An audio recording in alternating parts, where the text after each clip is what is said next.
Halo, what's up guys? Ketemu lagi dengan saya Hartono di sini yang pastinya wong Jowo yang tidak meninggalkan Subosito. Oke guys, di video kita kali ini kita akan membahas mungkin banyak banget di antara teman-teman yang ingin bekerja di Korea, termasuk adalah kamu yang lagi nonton ini ya. Maka kamu menemukan video yang tepat. Saran saya, jangan bekerja di Korea sebelum menonton video ini. Loh, kenapa? Yowes, daripada kalian penasaran dan biar tidak salah paham, ikuti terus video ini ya. Yuk langsung saja. Cus!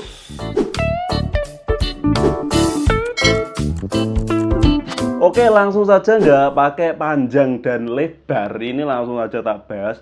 Kenapa kok saya menyarankan untuk jangan ke Korea sebelum menonton video ini? Karena mungkin di antara teman-teman kan pernah mendengar utamanya itu pasti yang manis-manisnya, yang belum pernah dibahas pahitnya. Yo, kali ini aku mau membahas pahitnya. Kenapa? Karena ini sangat penting biar pas nyampe sini itu ekspektasimu nggak terlalu tinggi yo. Jadi nggak kecewa terus sampai sini nggak langsung pulang, karena banyak banget di antara teman-teman yang sampai sini itu baru sampai minta pulang, bahkan 2 hari langsung nanya ada seniornya nggak minta pindah. Terus ada juga yang cuma sebulan, 2 bulan, 3 bulan, bahkan ada yang cuma 2 tahun 6 bulan. Dan belum lama ini temanku 2 tahun 6 bulan mutus kontrak. Terus sebenarnya kendala apa saja sih yang membuat teman-teman ini pada nggak betah di Korea? Langsung saja akan saya kupas di video kali ini ya. Yang hal pertama yang membuat teman-teman ini mungkin nggak betah yaitu adalah perbedaan budaya. Loh, budayanya beda guys.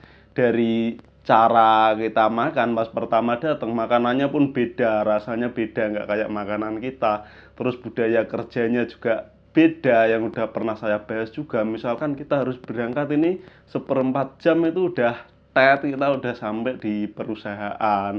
Terus kita harus senyum, sapa, dan salam. Ya, setiap bertemu orang-orang baru, pas pertama kali bertemu kita harus salam. Kalau enggak itu ya bahaya, karena first impression itu penting banget. Setiap hari kita lakukan terus itu salam dan salam. Dan terkadang orang sini yang kita salam annyeonghaseyo begitu, itu enggak menjawab guys. Terus gimana? Pastinya culture shock ini bener-bener ini pertama kali ini nggak doyan makan. Yowes. Yang kedua ini pastinya kerja di pabrik yang membuat teman-teman nggak betah yaitu senioritas. Karena emang senioritas dimanapun itu ada ya. Tak pikir dulu senioritas itu cuma ada di Indonesia, ternyata di Korea Selatan pun senioritas itu ada loh guys. Kalau misal senior kita orang Korea terus kita diberlakukan nggak enak itu wajar. Terkadang ada senior yang dari negara kita sendiri itu yang membuat pekerjaan kita tidak nyaman, bukannya mempermudah kita kerja, membantu, tapi ada senior yang memanfaatkan juniornya untuk istilahnya dia merendahkan orang lain agar dia meroket.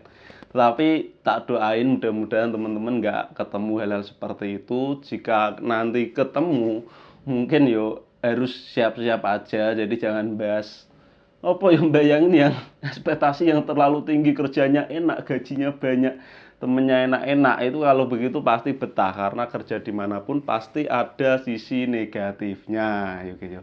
Yang ketiga yaitu ada pekerjaan kita. Di segi pekerjaan kita itu harus membayangkan kalau di luar negeri itu kerjanya itu ya, selama yang saya temui dari cerita teman-teman itu, ternyata kenapa kok di Korea sini itu banyak memasukkan orang asing yo. Ternyata ya ini karena orang asing ini mayoritas disuruh ngerjain kerjaan yang tidak mau orang Korea kerjakan guys. Yo bukannya apa-apa yo, jujur, karena orang pribumi sini itu yo mayoritas maunya kerjanya yang enteng-enteng, yang berat itu dikasih ke orang asing. Pokoknya us yang paling berat-berat, meskipun mungkin ada teman-teman yang kerjanya satu bagian sama orang Korea pasti merasakan, saya sendiri pun merasakan di tempat kerjaku ini yo guys yo. Ini aku ada orang Korea sama-sama pegang mesin dari dulu, pertama kali pun sebenarnya juga ada. Ya otomatis orang Korea ini bakalan dikasih kerjaan yang ringan-ringan, yang nggak sulit-sulit. Mengapa demikian? Karena orang Korea kalau dikasih kerjaan berat itu pasti protes sama mandornya gitu. Sedangkan kita mau protes gimana? Protes juga kayaknya nggak bakal ditanggepin guys yo. Jadi ya kamu harus sekedar tahu aja.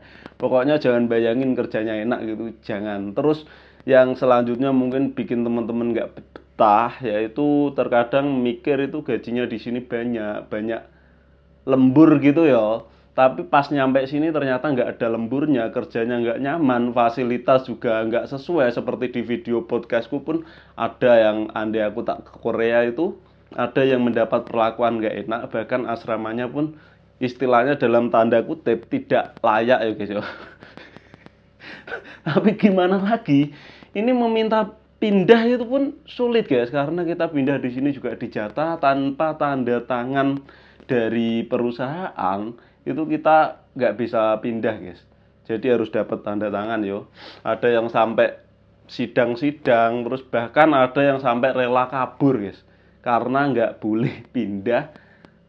Yo wes, yo begitulah kondisi yang sebenarnya.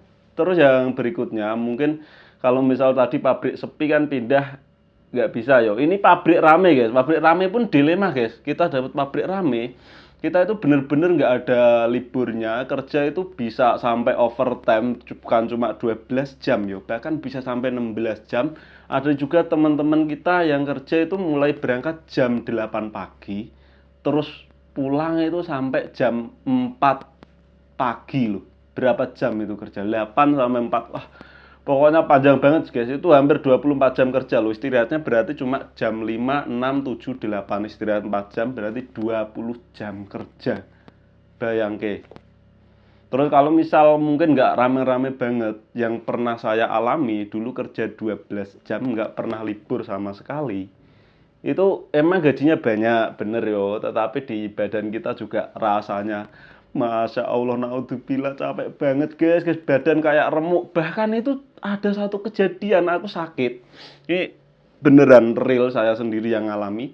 Sakit itu, badan sakit itu gimana tuh, berat tuh, jangankan untuk kerja, orang kita juga udah batuk-batuk, badan panas, rasanya meriang nggak ngena, itu kita minta pulang itu nggak boleh, bener-bener disuruh nanti sampai jamnya selesai, sampai kerja 12 jam. Besoknya kita nggak masuk karena tidur di asrama yo.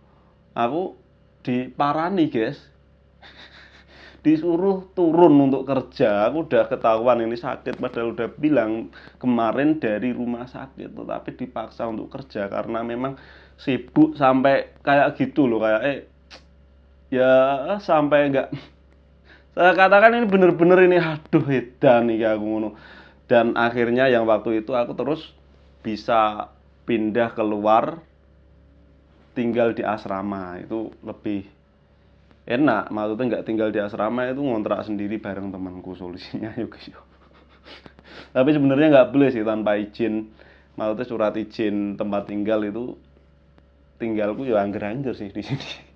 Ya wes, yang berikutnya mungkin ini yang membuat teman-teman ini nggak betah juga, perlakuan orang sini juga yang istilahnya dalam tanda kutip kasar, tidak bisa mengerti orang asing. Ini orang asing, bahasa nggak mudeng kan, mungkin sering terjadi. Kita itu kayak miscommunication karena juga otomatis beda lah, meskipun udah belajar bahasa Korea, di sini penerapannya pun beda guys.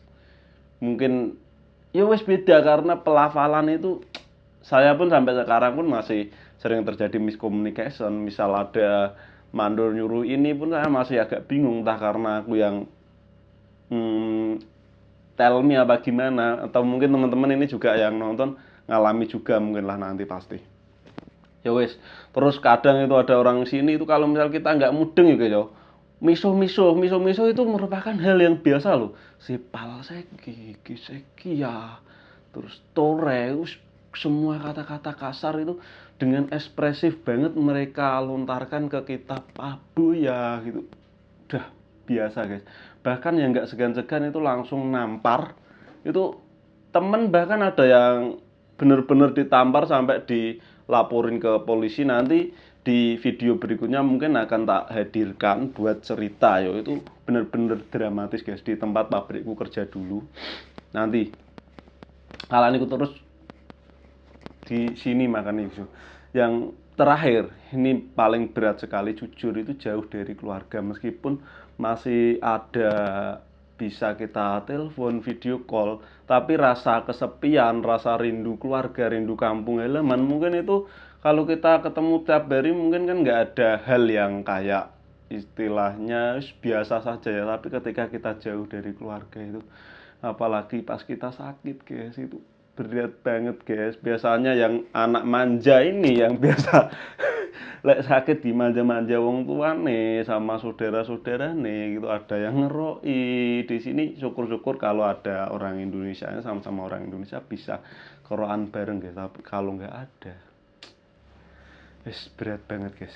Ya wis guys, mungkin yuk sekian yang bisa saya sampaikan di video ini. Mudah-mudahan bermanfaat guys buat yang mau proses ke sini. Silakan difikirkan mateng-mateng dan mudah-mudahan ini menjadi sebuah masukan agar nanti kalau mau ke sini sampai sini itu nggak kaget ya guys yo. Yo wes, cukup sekian, mudah-mudahan bermanfaat. Jangan lupa kalian dukung channel ini dengan cara like, komen, dan juga subscribe channel ini agar channel ini terus berkembang. Dan mungkin buat teman-teman yang mau tanya-tanya, boleh tanya di Instagram atau di komentar ini yo. Yo wes, assalamualaikum warahmatullahi wabarakatuh, sampai jumpa lagi. Semangat, sukses selalu untuk semua CPMI dan PMI Korea Selatan.